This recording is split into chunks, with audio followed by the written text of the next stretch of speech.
Ayun, magandang hapon mga kamaster. Yan, mga kamaster, magandang hapon. So, ngayon, wala tayong booking. Sunday. Matumal talaga pag Sunday. Pag-usapan natin yung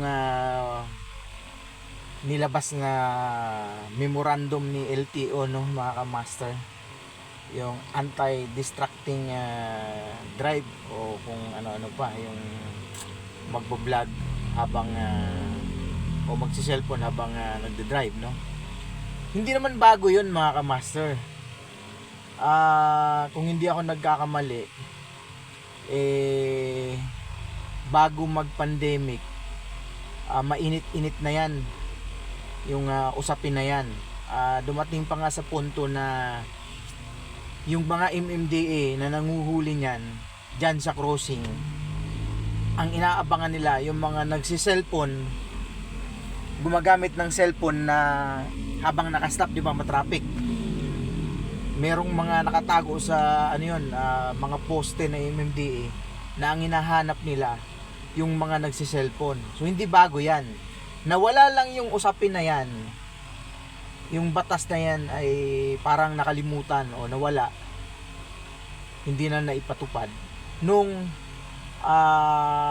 pagkatapos nung pandemic, no, nung siguro mga 2021, 22, medyo nawala yung mga nanguhuli. Hindi ko sinasabing tinanggal, nandyan lang yung batas na yan, pero yung mga nagpapatupad parang nanahimik dahil nga uminit dati or sumikat dati si yung tumakbong senador na natalo, si Busita. Yun yung nagpatahimik dyan sa usapin na yan, kasi lumaki yung mga ulo ng mga karamihan ng mga rider kasi nakakuha sila ng kakampi. So yung mga MMDA na nanguhuli parang naglaylo, so hanggang sa nawala-wala na. So ang ginawa ngayon ng LTO, parang nirepress lang nila yung batas, kasi yung dumami na yung mga lumalabag talaga sa batas.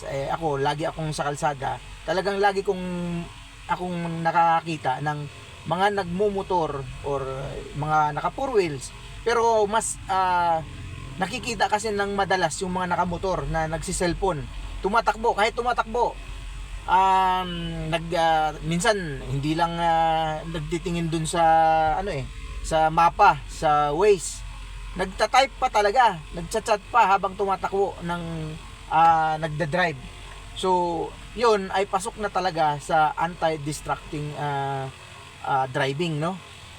Yun yung magandang ginawa ngayon ng LTO. So, meron na ngang nasampulan at yung parang nagmulta yata ng 5,000 na So, yung karamihan or madalas talaga mahuli niyan ngayon, kung talagang ipapatupad at maghihigpit yung LTO, ang maaapektuhan niyan yung mga rider talaga, no?